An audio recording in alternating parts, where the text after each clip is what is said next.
Tapi memang dalam kehidupan lebih mudah cari teman yang mau diajak ketawa daripada cari teman yang bisa diajak nangis. Sehingga kata seorang penyair, in zada mali kullun nasi khulani wa in qalla mali fala khillun yusahibuni. Kalau harta saya banyak, semua orang mau nemenin saya. Tapi kalau saya jatuh miskin, kagak ada yang nongol. Kalau kita lagi basah nih, rezeki lagi lancar, yang tumben ketemu ngaku encing sama kita. Iya, lagu encing lu ini. Ketemu baru itu encing katanya. Tapi begitu kita bangkrut, melarat, bangpak, rusak, laler, gak nemplok.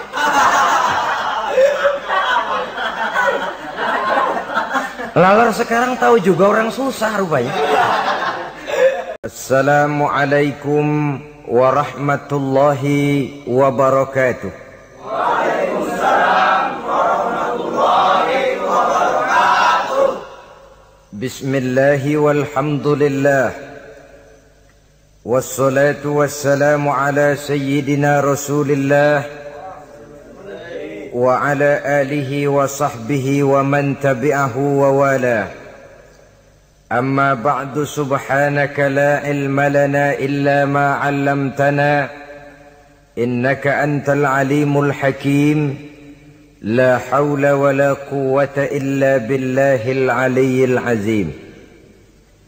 Saudara-saudara kaum muslimin rahimakumullah. Sebagai agama sempurna, Islam memberikan bimbingan kepada manusia sejak ia berpribadi, berumah tangga, bertetangga, bermasyarakat, sampai kepada berbangsa dan bernegara. Adalah benar jikalau dalam ayat ketiga surah Al-Maidah Allah subhanahu wa ta'ala berfirman, Al-yawma akmaltu lakum dinakum wa atmamtu alaikum ni'mati wa raditu lakumul islam dina. Pada hari ini telah aku sempurnakan bagimu agamamu. Sempurna dalam arti bahwa nilai-nilai Islam menyentuh seluruh kegiatan hidup manusia, sejak dari yang sekecil-kecilnya sampai kepada yang sebesar-besarnya. Wa atmamtu alaikum ni'mati, aku cukupkan nikmatku kepadamu. Wa raditu lakumul islam dina, dan aku ridhoi Islam sebagai agama bagimu. Pada pertemuan kali ini kita akan membicarakan cuplikan kecil dari bagaimana hak-hak hidup bertetangga menurut ajaran Islam. Seperti yang kita maklum bahwa secara zahir tetangga adalah orang yang paling dekat hidupnya dengan kita. Apalagi jikalau kita adalah perantau. Walaupun hakikatnya seluruh manusia di permukaan bumi ini adalah perantau, tapi perantau dalam artian kita jauh dari kampung halaman tempat di mana kita dilahirkan, jauh dari ayah bunda, keluarga, sanak famili, dan handai tolan. Tidak selamanya hidup ini berjalan mulus. Kadang kita berhadapan dengan hal-hal yang tidak menyenangkan. Kadang kita bertemu dengan hal-hal yang tidak kita harapkan. Tentu bukan orang dari kampung yang datang menolong kita lebih dahulu, melainkan tetangga sebelah menyebelahlah barangkali yang akan melaksanakannya. Banyak orang merasa senang tinggal dalam satu lingkungan oleh karena ia mempunyai tetangga-tetangga yang sesuka hidup sosial, bermasyarakat, hormat menghormati, dan lain sebagainya. Tetapi tidak jarang orang merasakan lingkungannya sebagai neraka oleh karena tidak ada tetangga-tetangga yang dapat diajaknya untuk hidup bersosial. Demikian besar perhatian Islam terhadap hak-hak bertetangga ini, sehingga melalui hadis dari Abi Suraij Al-Khuzai, Rasulullah sallallahu alaihi wasallam bersabda, "Man kana yu'minu billahi wal yaumil akhir falyuhsin ila jarihi." Rawahul Bukhari wa Muslim. Beliau bersabda, barang siapa yang beriman kepada Allah dan hari akhir, hendaklah ia berbuat baik kepada tetangganya. Iman kepada Allah dan hari akhir dijadikan taruhan untuk memberikan stres agar kita bisa berbuat baik kepada tetangga. Dengan kata lain, hanyalah orang yang beriman kepada Allah dan hari akhir saja yang akan bisa berbuat baik kepada tetangganya. Kalau demikian masalahnya, bagaimana cara berbuat baik kepada tetangga? Dengan kata lain, apa hak-hak dalam kehidupan bertetangga itu? Melalui hadis yang diriwayatkan oleh Amru ibnu Shu'aib, Rasulullah pernah bertanya kepada para sahabat di satu hari, "Atadruna ma haqqul jar?" Saudara-saudara, tahukah kamu apa hak tetangga itu? Beliau sendiri kemudian menjawab, pertama, izasta'ana bika a'antahu. Apabila ia minta tolong kepadamu, hendaklah kamu memberikan pertolongan kepadanya. Ini merupakan hak di dalam kita bertetangga. Apabila orang datang minta tolong kepadamu dan kamu memang berada dalam satu posisi yang sanggup memberikan pertolongan, janganlah berat tangan untuk menolongnya. Sebab biasanya di dalam kehidupan bermasyarakat, jika kita tidak sanggup menghormati orang lain, jangan berharap orang lain akan mau menghormati kita. Jika kita berat tangan untuk memberikan pertolongan kepada orang lain, suatu saat bila kita mendapat kesulitan pun jangan terlalu berharap bahwa orang lain akan mau juga menolong kita. Bagaimana sikap kita, begitulah biasanya sikap orang lain kepada kita. Saudara-saudara kaum muslimin rahimakumullah, adat hidup adalah tolong menolong.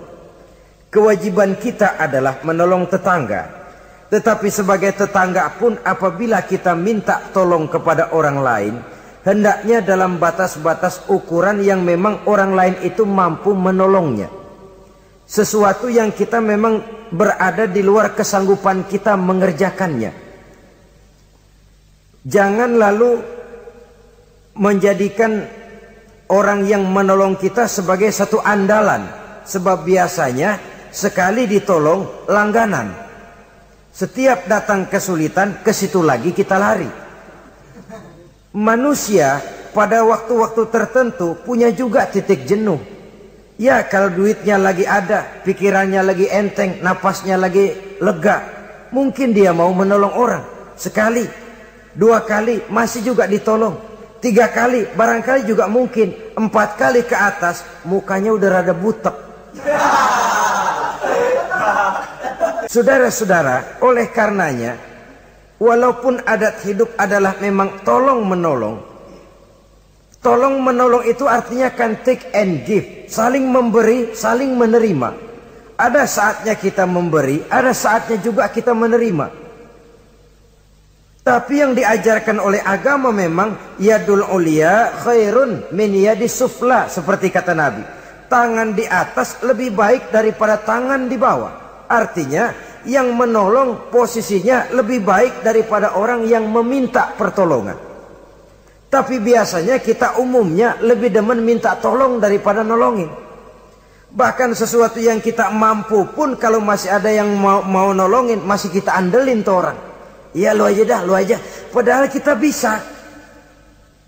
Akhirnya terdidik kita untuk manja, kehilangan kepercayaan kepada kemampuan diri sendiri. Saudara-saudara, jadi walaupun adat hidup adalah tolong menolong, tetapi jangan lalu mengandalkan Sehingga kita tidak mau mengeluarkan kemampuan yang maksimal untuk melakukan usaha terhadap sesuatu yang memang kita masih mampu untuk mengusahakannya. Ini yang pertama. Yang kedua kata Nabi, wa izastan soroka nasortahu. Apabila ia meminta bantuan kepadamu, maka bantulah. Ada perbedaan antara ista'ana dengan istansoro. Ista'ana biasanya pertolongan dalam bentuk moral.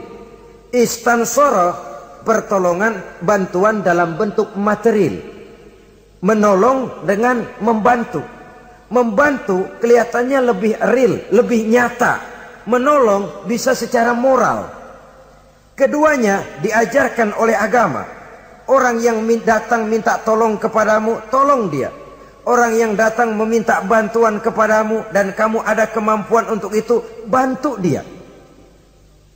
Allah akan selalu menolong seorang hamba selama hamba itu masih mau menolong saudaranya. Allah selalu akan membantu seorang hamba selama hamba itu masih mau membantu saudaranya. Sehingga dengan demikian, orang yang kita tolong mungkin dia tidak bisa memberikan balasan kepada kita. Orang yang kita bantu barangkali juga tidak bisa memberikan balasan kepada kita. Allah yang akan memberikan balasan melalui jalan lain yang tidak pernah kita sangka-sangka barang sedikit pun. Termasuk jenis yang min haitsu la yahtasib. Termasuk jenis yang tidak kita perkirakan sebelumnya dari mana datangnya. Bahwa pertolongan kita kepada orang lain akan meluaskan jalan usaha kita. Bantuan kita kepada orang lain akan melancarkan rezeki kita sendiri. Tidak ada orang jatuh miskin karena rajin membantu orang lain. Tidak ada orang jatuh bangkrut karena murah tangan rajin sedekah. Wah, dulunya dia kaya banget Pak, cuman kerajinan sedekah bangkrut sekarang. Tidak ada. Belum pernah ada terjadi itu. Bukan bakhil yang menyebabkan orang jadi kaya, bukan sikap pemurah yang menyebabkan orang jatuh miskin. Malahan saudara-saudara, kaya itu kan ada dua macam tuh. Ada kaya majazi, ada kaya hakiki.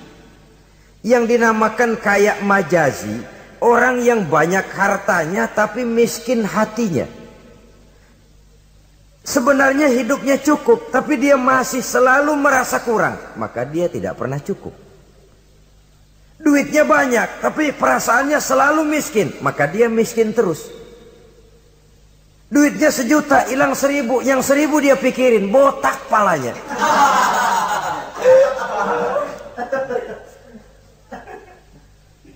Harta dia cukup, hati dia miskin. Itu yang disebut kaya majazi.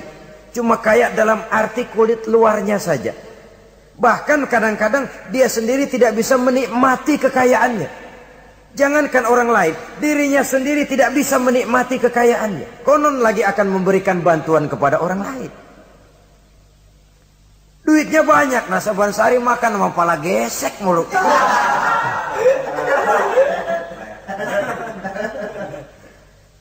Jangankan orang lain, dia sendiri tidak bisa menikmati kekayaannya. Hawanya udah mau tekor aja udah. Saudara-saudara, lah yang dinamakan kaya hakiki, orang yang kaya hatinya. Ini sumber kekayaan. Kalau dalam suasana keadaan hidup yang sekarang ini kita sudah merasa kaya, alhamdulillah, inilah yang diberikan Allah kepada kita. Miskin saya? Enggak, di bawah saya masih banyak orang yang lebih miskin lagi. Susah saya? Tidak, di bawah saya masih banyak orang yang lebih susah dari saya. Tidak punya duit saya, oh orang lain yang lebih tidak punya duit lagi dari saya masih lebih banyak. Orang yang kaya hakiki.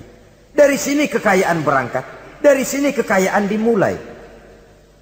Oleh karena itu biarin duit kita banyak asal hati kita kaya, nggak apa-apa. Daripada duit nggak punya, hati melarat, dah susah kemana-mana. Kesono sumpek kemari sempit. Saudara-saudara, jadi oleh karenanya bantuan kita kepada orang lain akan melancarkan rezeki kita. Pertolongan kita kepada orang lain akan memudahkan usaha kita. Yakinlah itu. Karena Allah tentu tidak buta. Allah tentu maha adil. Allah tentu maha bijaksana. Tidak ada ruginya orang yang menolong orang lain. Walaupun kadang-kadang kan air susu dibalas air tuba. Kadang-kadang ada istilah, gua nolongin anjing kejepit. Susah ditolongin, begitu senang nginjek. Kadang-kadang tahu begitu. Itu perasaan manusiawi kita sebenarnya.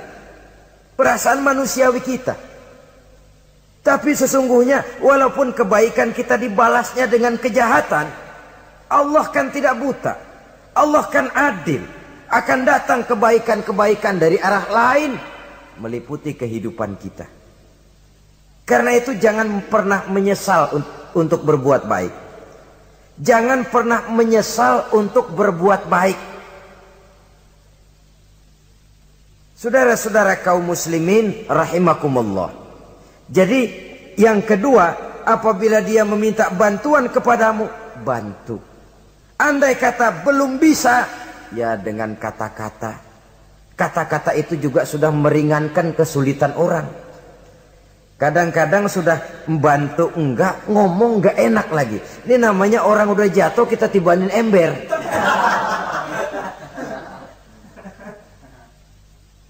Orang sudah datang minta bantuan, kesulitan. Sudah gitu udah enggak kita kasih. Ngomong kita pahit bener. Potongan lu mau minjem duit apa ada harapan ganti. Umpamanya saudara-saudara, taruh kata tidak bisa kita membantu secara real, bantulah dengan kata-kata. Syukur kalau dengan doa. Saat ini barangkali saya belum bisa bantu, mudah-mudahan dari tetangga lain barangkali bisa bantu karena saya sendiri dalam posisi yang sedang agak sulit umpamanya. Bantulah dengan kata-kata, dengan doa, setidaknya dengan harapan. Sehingga orang pulang walaupun tidak mendapatkan apa yang tidak dia ingin, apa yang dia inginkan tidak didapatkan, tapi setidaknya hatinya tidak terlalu sakit. Dua. Yang ketiga, wa inistaqradaka aqradtahu.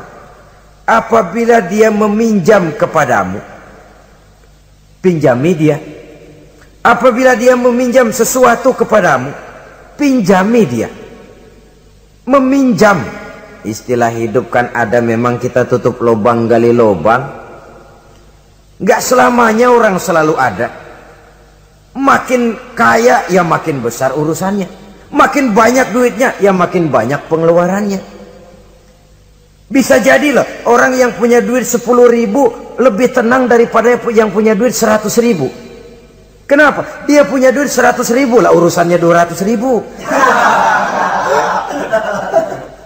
Tapi dia punya duit 10.000 lah jajannya cuma bakso anteng.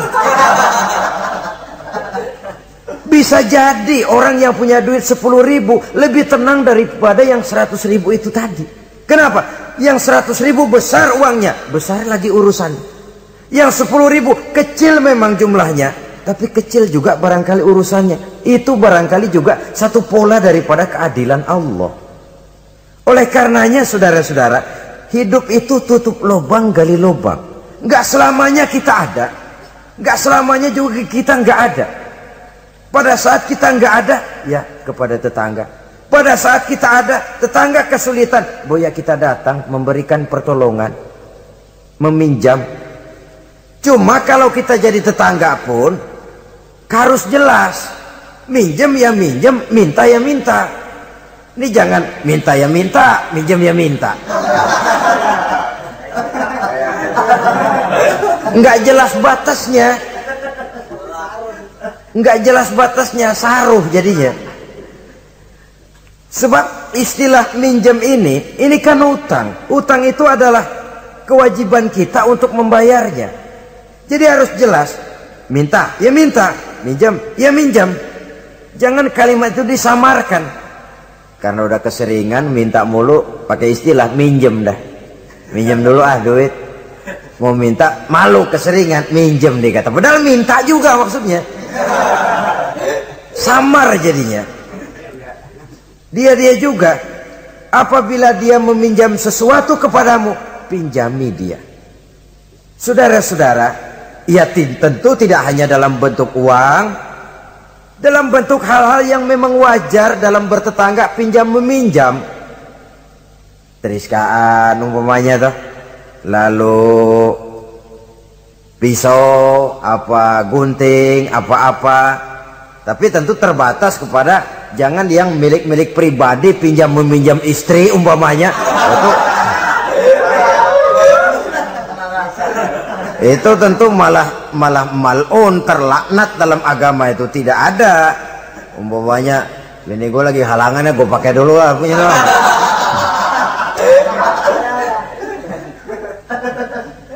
Apabila dia meminjam sesuatu kepadamu yang kamu ada, punya, pinjami dia. Sebab satu saat pun pasti akan terjadi di mana kita juga bisa minjam kepada orang lain. Dengan demikian akan terjadi saling pengertian. Sebaliknya kalau kita ada, seret banget keluarnya.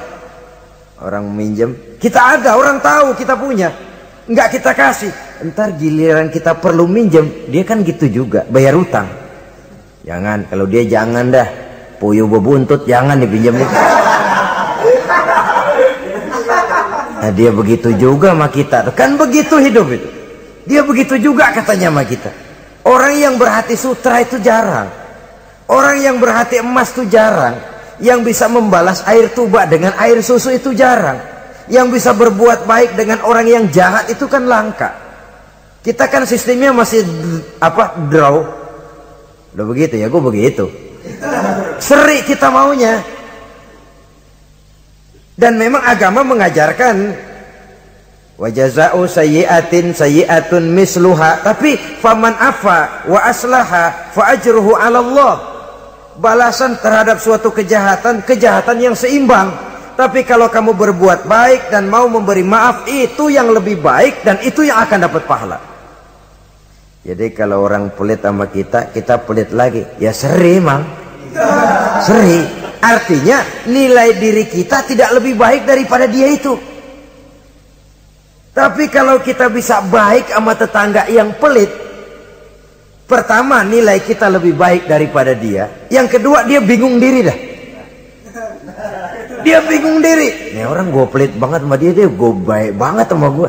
Dia bingung diri, saudara-saudara. Kalau emang nggak bingung malu, badak.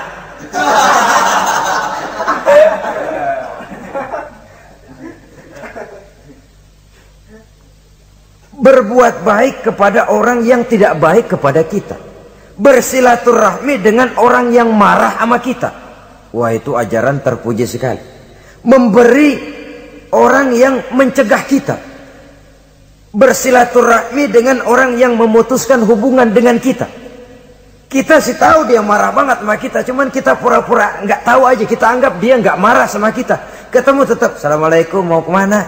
Perkara dia mau nyaut apa enggak itu bukan soal, tapi kita sudah menunjukkan nilai bahwa kita lebih baik dari dia. Aku nanya kok sama kau, aku lebih baik dari kau. Tapi itu jangan lalu timbul, jangan lalu timbul perasaan tuh kan, gua kan, tuh ya, jangan. Dengan berbuat itu kita hanya ingin membuktikan bahwa kita tidak sama kok dengan dia. Dia boleh marah sama saya, tapi saya nggak bisa marah sama dia. Dia boleh pelit sama saya, tapi saya nggak bisa kok pelit sama dia seperti dia pelit kepada saya. Dia boleh memutuskan silaturahmi dengan saya, tapi saya nggak bisa kok begitu. Dengan begitu kita sudah menunjukkan satu posisi bahwa kita lebih baik daripada dia. Tapi kan langka yang begitu, umumnya yang enak kan draw, tos-tosan. Saudara-saudara kaum muslimin, jadi izastakrodoka akrotahu, apabila ia meminjam sesuatu kepadamu dan kamu ada kemampuan, ada yang akan kamu pinjami, pinjamkan dia. Apalagi kalau kita merasa bahwa yang meminjam ini dalam satu posisi yang memang dia rasanya sulit untuk mengganti. Lebih baik sudah diniatkan sedekah saja, diikhlaskan. Sudahlah bu, nggak usah pinjam, saya bantu saja. Daripada nanti jadi beban lagi, sudah saya ikhlaskan, saya bantu. Itu yang lebih istimewa. Tapi saya katakan tadi, kalau tidak ada kesadaran bahwa rezeki adalah amanah Allah, bahwa harta adalah titipan Allah. Apa sih yang kita punya? Seperti kita lahir ke dunia, begitulah kita akan masuk ke liang kubur. Cuma kelebihannya kain putih saja. Selebihnya tidak ada lagi. Sebagaimana kita lahir ke alam dunia ini, begitulah kita akan meninggalkan alam dunia ini. Jadi yang kita jaga kukuh-kukuh, yang kita bentengi, yang kita bakhil karenanya, sedikit pun tidak akan pernah kita bawa. Kecuali kalau dia, saya katakan tadi, kita infakkan di jalan yang diridhoi Allah, termasuk menolong orang. Ada juga lagi nih, minjemin tapi nyakitin. Rentenir namanya. Pakai perjanjian, minjem 10 pulang 15. Itu sama juga nyekek leher. Karena itu rentenir sangat dicela dalam ajaran agama. Mencari orang-orang susah, menolong, tapi di belakang menolong menjerat, sehingga utangnya itu lalu beranak. Giliran gak mampu aja, tanah orang digetet. Mungkin gak mampu, rumahnya ditarik. Habis dah. Saudara-saudara kaum muslimin, akhirnya yang melarat semakin bertambah kemelaratannya. Itu yang keempat. Maksud saya yang ketiga. Yang keempat, saudara-saudara, wa iniftaqara utta alaihi. Apabila dia miskin, maksud miskin di sini kesusahan. Utta alaihi, tengokin. Tengokin orang yang kesusahan. Saudara-saudara, ini bahkan yang dicontohkan lebih diutamakan oleh Nabi. Kalau orang susah yang sakit, lebih diutamakan untuk ditengokin. Kenapa? Udah jelas langka yang nengokin, langka yang nolongin. Mau berobat susah, ke dokter juga sulit. Tapi kalau orang kaya sakit, dokter dia bisa telepon. Apotek dia bisa telepon. Nggak ada duit, dia bisa bayar pakai kredit card. Orang miskin sakit,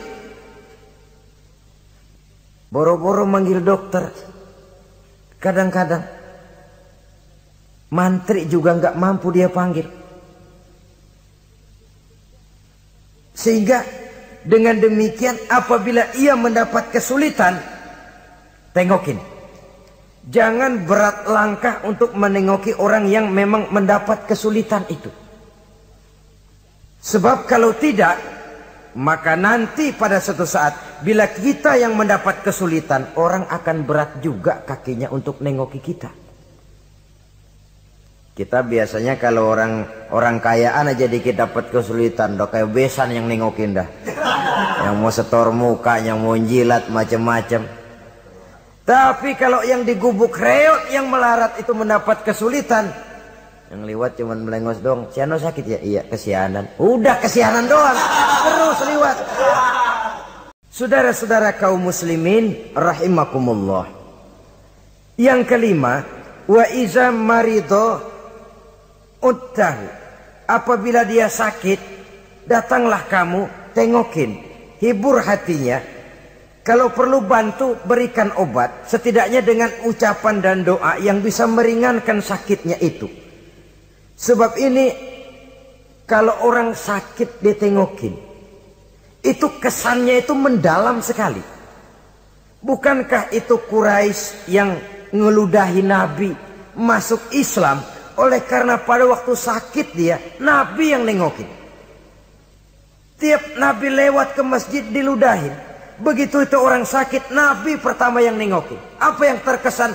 Ya Muhammad, bukan main akhlakmu. Tiap hari kamu lewat, saya ludahin. Sekarang begitu saya sakit, seorang pun belum datang nengokin saya. Kamu lebih dulu nengokin. Akhlakmu Muhammad. Mulai hari ini saksikan. Asyhadu an la ilaha illallah wa asyhadu annaka ya Muhammad Rasulullah. Masuk Islam. Kalau kita sakit ditengokin orang, rasanya udah jadi obat tuh tengokan. Dan akan kita kenang, kita ingat. Iya dulu waktu saya sakit, dia datang. Dalam kondisi dimana kita prihatin, pertolongan orang biasanya, kebaikan orang sangat tidak mudah kita lupakan. Dan ini akan berakibat kita merasa berhutang budi. Dan kata orang, hutang emas bisa dibayar, hutang budi dibawa mati. Saudara-saudara kaum muslimin, jadi oleh karenanya apabila dia sakit, tengoki, jenguki. Kalau perlu, berikan bantuan sesuai dengan kemampuan yang ada pada diri kita. Yang keenam, saudara, yang merupakan hak bertetangga, wa iza mata tabi'ta janazatahu. Apabila ia meninggal dunia, iringi jenazahnya sampai ke liang kuburnya. Dan ini sudah kita bicarakan pada pertemuan tentang hak-hak muslim beberapa waktu yang lalu. Yang ketujuh, hak bertetangga, wa in asabahu khairun hanna'tahu. Apabila ia mendapat kebaikan, hendaknya engkau ikut bersukacita. Senang kalau tetangga lagi senang. Merasa suka kalau tetangga dapat nikmat. Alhamdulillah ya, tetangga kita udah bisa beli TV berwarna. Mudah-mudahan kita bisa numpang nonton. Alhamdulillah. Jangan lantas sakit hati. Gile udah beli TV berwarna, merah tuyul berapa biji nih?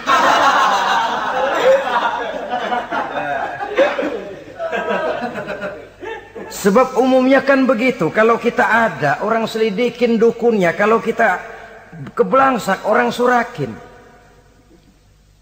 Islam mengajarkan, in asobahu khairun hanna'tahu. Kalau tetanggamu mendapat kebaikan, hendaknya engkau ikut bertahniah, ikut bersukacita, ikut gembira. Syukur, alhamdulillah dia mampu. Syukur dia bisa, syukur dia mampu. Dan itu memang berat. Kalau ini tidak ada, tidak kita miliki dalam diri, yang timbulkan hasud. Nah, hasud ini kata Nabi memakan amal seperti kayu api memakan kayu bakar. Hasud menyantap amal seseorang seperti api memakan kayu bakar. Kita sangka sembahyang kita udah cakep bener, tapi punya sifat hasud, maka nilai sholat kita itu bisa dimakan oleh sifat hasud tadi.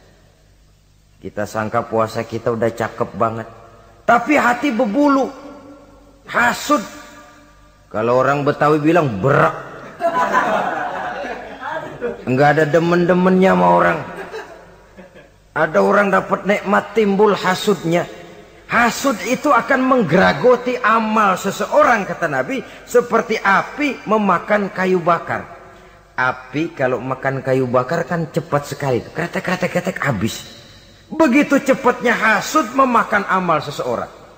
Jadi kita yang sudah rajin sholat, kita yang sudah tekun puasa, kita yang sudah rajin baca Quran, tahajud di waktu malam, jangan dulu lalai, jangan dulu sombong. Siapa tahu hati ini masih bersarang penyakit hasud.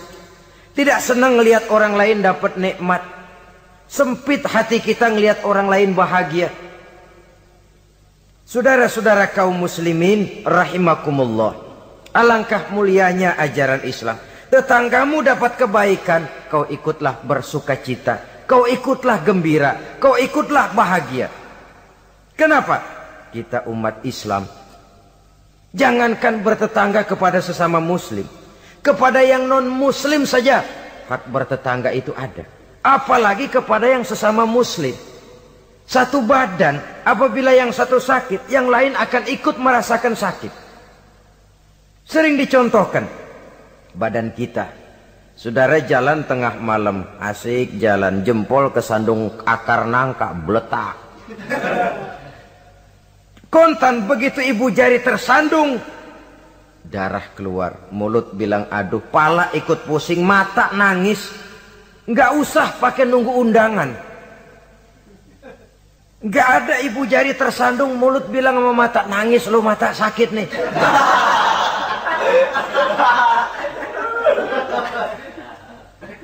Kalau anak sekolahan bilang, ini yang disebut solidaritas sosial yang terjadi secara reflektif. Begitu tetangga senang, kita ikut senang. Tetangga susah, kita ikut susah. Reflektif. Sehingga dengan demikian kita ini bagaikan satu badan. Apabila yang satu sakit, yang lain ikut merasakan sakit. Lebih dari sekedar darah, ras, kita diikat dengan akidah. Dari akidah yang sama, lahirlah rasa kesamaan, kesetiakawanan sosial istilah sekarang ini. Sehingga kesenjangan bahwa yang kaya makin kaya, yang miskin makin bangkrut, tidak akan makin memuncak. Ya memang bahwa penduduk dunia selalu ada yang miskin, ada yang kaya, itu nature, sunnatullah. Emang dari sononya udah begitu. Kalau semua orang kaya, ya tidak ada yang miskin. Semua orang miskin, ya tidak ada orang kaya. Logikanya seseorang dinamakan kaya karena ada yang miskin. Orang disebut miskin karena ada yang kaya. Kenapa dia bilang kita bilang dia miskin? Kita ukur dari yang kaya. Kenapa kita bilang dia orang kaya? Kita ukur dari yang miskin. Jadi mestinya orang kaya itu terima kasih kepada orang miskin. Sebab kalau tidak ada orang miskin, orang kaya tidak ada. Saudara hadirin yang saya hormati, jadi dengan demikian etik dalam kehidupan bertetangga menurut ajaran Islam, apabila tetanggamu mendapat nikmat, kau ikut bersyukur. Kan langka yang begini nih. Yang ada yang enak banget emang kita katain. Kita katain. Atau paling tidak kata-kata yang enggak enak. Lihatin aja dia mau kemana. Lihatin gitu. Segitu enggak senengnya lihat orang lain dapat nikmat. Yang kedelapan, lawanannya, wa in asobathu musibatun azzaitahu. Apabila ia mendapat kesulitan, azzaitahu, kamu hendaknya ikut bertakziah, ikut berduka cita. Dia mendapat kesulitan, kita ikut berduka cita. Kesulitan yang paling ringan sekalipun. Radionya hilang, televisinya hilang, istrinya umpamanya hilang. Umpamanya.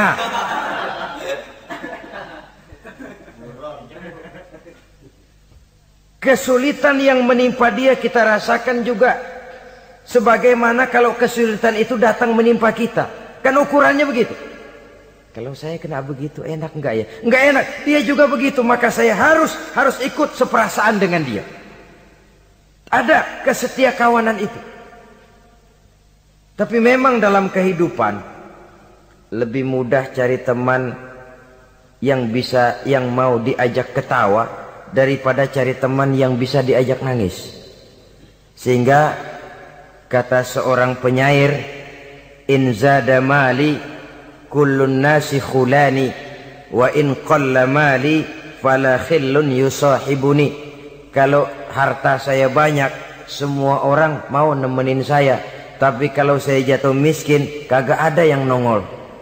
Kalau kita lagi basah nih, rezeki lagi lancar, yang tumben ketemu ngaku encing sama kita. Iya, lagu encing lu ini. Ketemu baru itu encing katanya. Tapi begitu kita bangkrut, melarat, bangpak, rusak, laler, roga nemplok.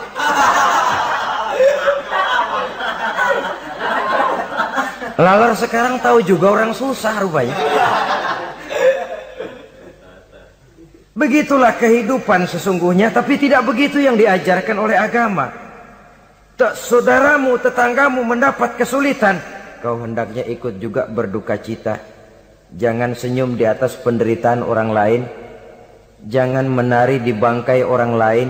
Jangan tertawa di atas tangisan tetangga. Jangan asal senang sendiri. Karena itu pernah dicontohkan, kebebasan kita hakikatnya dibatasi oleh kebebasan orang lain.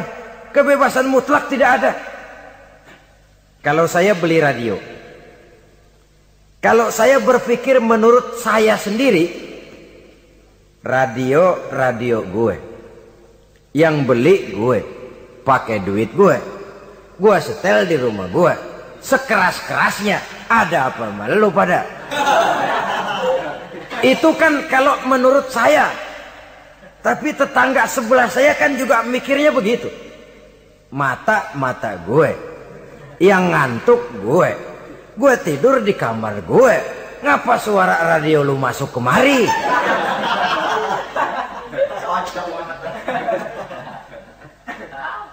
Jadi pada saat itu kalau demikian, kebebasan saya nyetel radio dibatasi oleh kebebasan tetangga saya yang mau tidur. Ini yang disebut hurriyatul mar'i mahdudatun bi hurriyati ghairihi. Kebebasan seseorang dibatasi oleh kebebasan orang lainnya. Kebebasan dalam arti mutlak sudah tidak ada hakikatnya. Betapapun saya senang wayang golek, senang bukan main. Tapi kalau sudah jam 3, tetangga saya sebelah mau tidur dengan aman tanpa perlu harus diganggu. Kalau begitu, cukuplah saya dengar saja karena saya senang. Tetangga saya belum tentu senang juga dengan wayang golek. Jangan cuma memperturutkan kesenangan. Oh pokoknya emang saya hobi banget wayang golek. Masa bodoh jam 3 kayak setel habis dah. Masih ayah nama gening udah.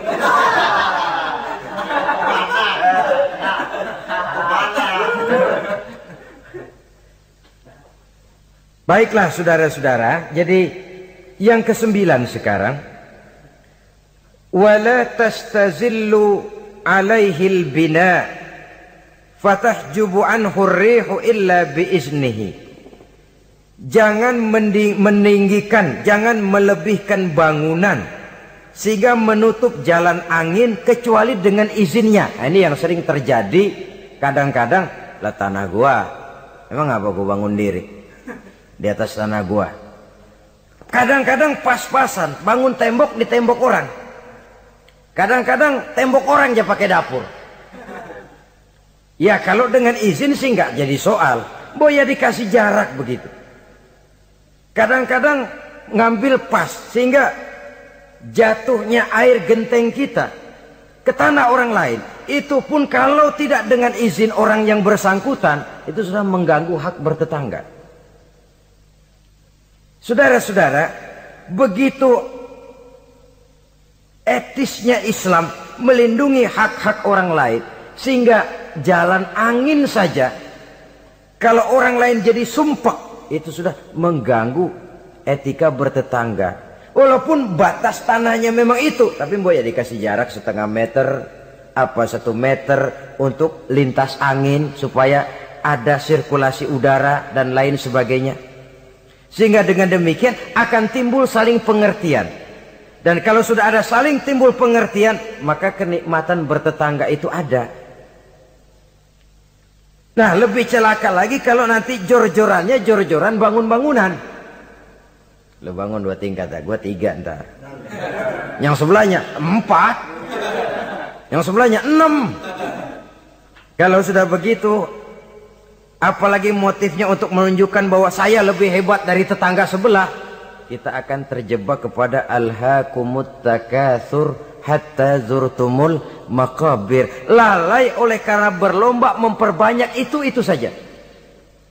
Kebanggaan materi, kebanggaan terhadap sesuatu yang kalau kita kembali menghadap Allah tidak akan pernah kita bawa.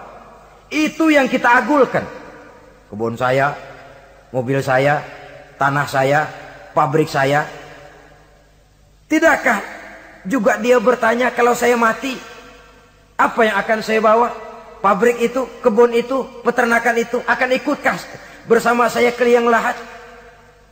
Kebanggaan material karena itu sering melahirkan status sosial, dikejar-kejar orang. Tapi kebanggaan moral, yaitu bekal yang cukup di saat kembali kita menghadap Allah, memang tidak kelihatan, jadi dia tidak bisa jadi status simbol yang melahirkan kebanggaan. Yang ke-10, wala tu'zihi, jangan menyakiti tetangga, baik dengan ucapan ataupun juga dengan perbuatan. Ucapan ataupun perbuatan. Wa idza ishtaraita fakihatan fa'ahdilahu, apabila kamu membeli buah-buahan, bagi tuh tetangga, bagi tetangga. Wa illam taf'al, kalau memang tidak bisa membagi, belinya juga pas-pasan, boro-boro membagi, ngatur anak sendiri juga bingung. Renato anak 6 bagaimana ini? Umpamanya. Boro-boro membagi untuk jatah anak sendiri kita bingung. Wa illam taf'al, kalau memang kamu tidak bisa bagi, fa adkhil hasirron, jangan demonstratif. Bawa ngumpet-ngumpet jalan belakang kek. Jangan diteng-teng tuh duren di hidung tetangga. Duren oi, duren. Fa'adkhil hasiran. Bawa masuk ngumpet-ngumpet. Wala yakhruju biha waladuka liyaghizu biha waladahu. Nah ini anak. Kita bawa ngumpet masuk. Tapi anak kita juga dipesan. Makan di rumah aja dah. Gak enak sama tetangga. Jangan malah anak kita ajukin disuruh. Lu bawa pergi makan di depan anaknya nih.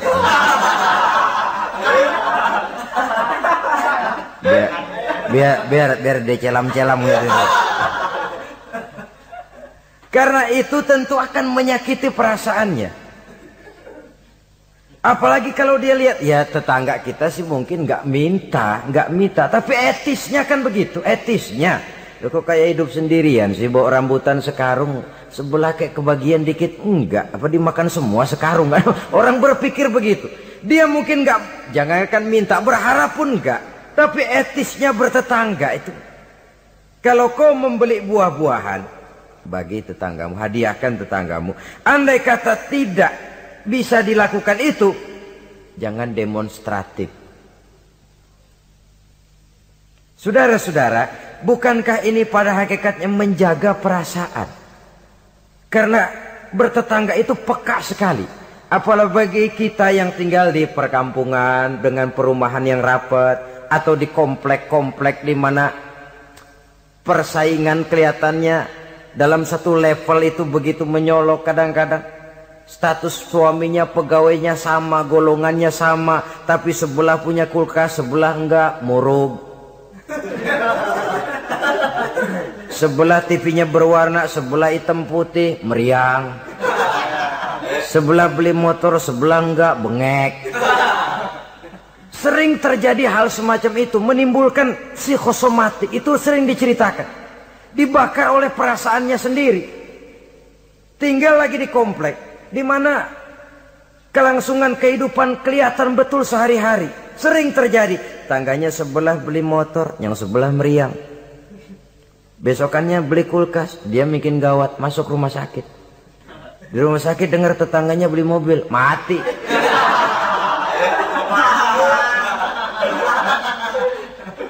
Disiksa oleh perasaannya sendiri. Sehingga persaingan itu lalu nanti tidak sehat. Kalau dia nggak bisa, orang dia hasudin. Kalau hasud masih nggak mempan, orang lain dia bakar supaya hasud juga. Nah ini nih celakanya. Sudah dia nggak senang sama seseorang, orang lain dibakar juga untuk tidak senang kepada orang itu. Ini yang marahan pakai ngebon, marahan pakai ngundang, marahannya masih ano. Orang lah sudahlah dia sendiri nggak senang, orang lain diajak juga, dipengaruhi lagi supaya nggak senang sama orang itu. Nih dajalnya betul ini. Mestinya bahkan etisnya, kalau kita nggak senang kepada orang, cukup kita. Orang lain malah, oh dia baik kok, baik. Tapi kok kamu, ya saya cuma kebetulan. Dia baik kok, silakan aja. Mestinya malah begitu. Ini yang terbalik tidak. Kita kalau sudah nggak senang sama orang, ngerambat. Udah, jangan deketin dia. Ajak lagi si Ano, gosok lagi, gosok. Habis orang digosokin supaya nggak senang juga sama kita. Lah yang digosok kayak batu cincin lagi, mau aja.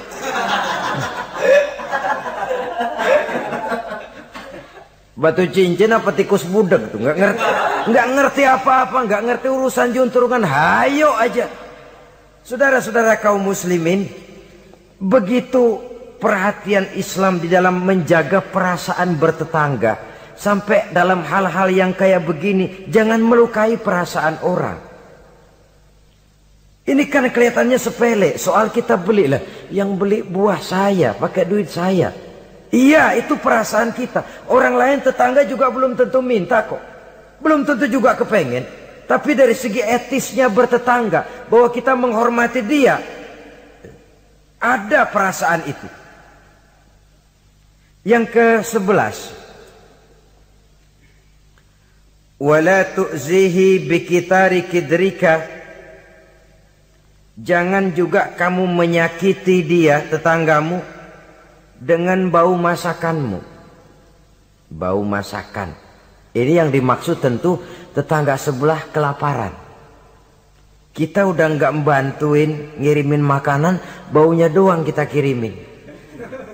Tinggal dia celam-celam, beleweran, tulir. Saudara-saudara, ini juga termasuk demonstratif. Nabi mengajarkan, iza tobakhta marokotan fa'aksir ma'aha wa ta'ahad jironaka. Apabila kamu bikin sayur, banyakin kuahnya, bagiin tetanggamu. Tapi jangan ditafsirkan mentah ini hadis. Begitu nyayur, kuah mulu.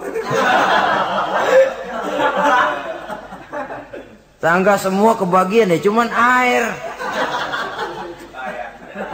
Ya tidak berarti harus ditafsirkan secara mentah demikian itu, saudara-saudara. Tapi ini ada kaitannya dengan yang ke-11 tadi, bahwa menjaga perasaan bertetangga. Kemudian pertanyaan ini ditutup oleh Nabi, summa qala atadruna ma haqqul jar? Sudah tahukah kamu apa hak tetangga itu? Wallazi nafsi biyadihi la yuballighu haqqal jar illa man rahimahullah. Demi yang jiwaku berada di tangannya, demi Allah, orang sulit untuk memberikan hak tetangga, untuk menyampaikan hak tetangga, kalau bukan dengan rahmat Allah. Sebab hanya rahmat Allah itu yang datang di hati kita. Kita bisa menolong orang lain, kita bisa membantu orang lain. Kalau tidak ada rahmat Allah di hati sini, sulit loh, berat nolong orang itu. Kalau tidak ada rahmat Allah di sini, orang lain dapat kesenangan, kita ikut gembira, itu sulit. Kalau tidak ada rahmat Allah di sini, orang lain dapat musibah, kita merasa juga dapat musibah, sulit. Hanya orang yang di hatinya ada rahmat Allah yang punya perasaan seperti itu.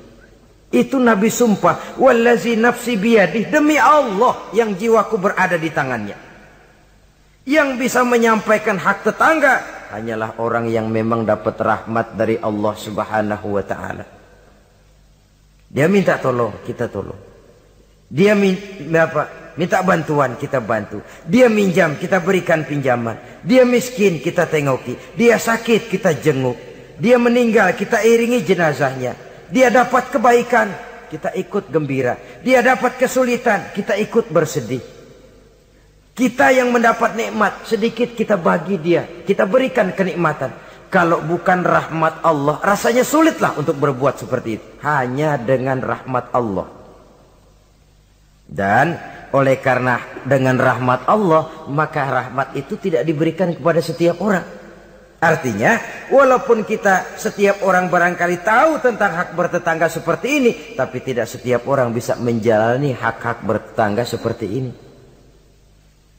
Saudara-saudara kaum muslimin rahimahullah, akhirnya kita manusia sebagai zon politiken, makhluk sosial yang memerlukan keberadaan orang lain, kita menyadari tidak seorang pun di antara kita yang sanggup memenuhi keperluan hidup kita secara sendirian. Kita perlu orang lain, sebagaimana orang lain juga memerlukan kita. Oleh karena itu, mengukur orang lain dengan diri sendiri merupakan satu cara untuk menegakkan hak-hak bertetangga. Kalau saya digituin enak nggak? Nggak enak. Orang lain juga begitu. Kalau saya diginiin enak nggak? Enak. Orang lain juga begitu. Apa yang tidak enak terjadi pada diri kita, tentunya akan tidak enak juga jika terjadi pada diri orang lain. Sepanjang itu yang jadi barometer, kita tidak akan merasa benar sendirian. Sebab orang benar itu bagus, tapi merasa benar itu yang jelek. Orang pintar itu baik, tapi merasa pintar itu yang jelek. Sebab tatkala kita merasa bahwa kita benar, sebenarnya bahwa kita paling benar, sebenarnya iblis sudah masuk ke dalam hati kita. Ditumbuhkannya sikap ujub, menganggap remeh orang lain, menganggap enteng orang lain, merasa dihinggapi oleh penyakit superioritas kompleks, kata orang. Merasa dialah yang paling segala-galanya. Dan ini sudah penyakit hati yang juga sangat berbahaya. Karena ujub pun termasuk bisa menghancurkan amalan kita dalam kehidupan ini. Oleh karenanya, maka di dalam hak-hak bertetangga ini, apabila hak ini kita tidak berikan, tentu ada sanksinya. Ya, sanksi sosial dalam kehidupan di dunia ini, kita akan terkucil. Tinggal di tengah masyarakat, tapi dikucilkan. Keberadaan kita dianggap sama dengan tidak ada. Kan gak enak orang begitu. Ada, tapi dianggap gak ada. Nah, yang begitu lewatin aja dah, cuekin aja. Ada, masih ada, sudah dianggap nggak ada. Apalagi udah nggak ada beneran, orang lupa banget. Ada dianggap nggak ada. Alangkah ruginya kalau sampai hal itu terjadi pada diri kita. Keberadaan kita, eksistensi kita ini, kalau bisa memberikan warna dan dampak dalam kehidupan, keberadaan kita itu diakui oleh lingkungan. Sehingga dengan demikian kita punya nilai, walaupun itu yang bukan kita cari, tapi nilai itu akan memberikan poin di dalam kehidupan kita di tengah-tengah masyarakat. Jangan lupa, masyarakat punya hukum yang tidak tertulis, tapi kekuatannya lebih kuat dari hukum tertulis. Kejam, sehingga orang bilang sekali arang tercoreng di dahi, selamanya akan selalu dikenang. Karena itu, pandai-pandailah kita hidup bermasyarakat, pandai-pandailah kita hidup bertetangga. Karena memang Allah subhanahu wa ta'ala menjelaskan, ya ayuhan nas, inna khalaqnakum min zakari wa unsa, wa ja'alnakum syu'uba wa qabaila lita'arafu, inna akramakum indallahi atqakum. Wahai manusia, sesungguhnya telah kami jadikan kamu dari laki-laki dan perempuan. Kami jadikan kamu bersuku-suku dan berbangsa-bangsa, tidak untuk berpecah belah, tidak untuk saling silang, tidak untuk bersengketa, tidak untuk memusuhi dan menumpahkan darah, saling menghina, meremehkan dan mengentengkan orang lain. Tujuan kamu diciptakan dari laki-laki dan perempuan, bersuku-suku dan berbangsa-bangsa, tidak lain lita'arafu, agar kamu saling mengenal satu sama lain. Saling mengenal, bukan saling tidak mengenal. Jangan sampai terjadi tidak mau saling mengenal. Quran memberikan peringatan, tujuan penciptaan laki-laki perempuan, bersuku-suku dan berbangsa-bangsa, tidak lain adalah agar kita satu dengan yang lain saling mengenal. Inna akramakum indallahi atqakum. Yang paling mulia bukan yang rumahnya paling bagus, yang paling mulia bukan yang kendaraannya paling hebat, yang paling mulia bukan yang hartanya paling banyak. Inna akramakum indallahi atqakum. Yang paling mulia di antara kamu dalam pandangan Allah adalah orang yang paling bertakwa kepadanya. Ke arah itu kita berjalan, dan ke arah itu kita membina kehidupan bertetangga, menjadi tetangga yang bertakwa kepada Allah subhanahu wa ta'ala. Semoga Allah memberikan rahmatnya kepada kita bersama, sehingga di hati ini ada kesadaran untuk memperhatikan tentang hak-hak bertetangga ini. Terima kasih atas perhatian saudara. Mohon maaf atas segala kekurangan. Usikum wa nafsi bitaqwallah. Wassalamualaikum warahmatullahi wabarakatuh.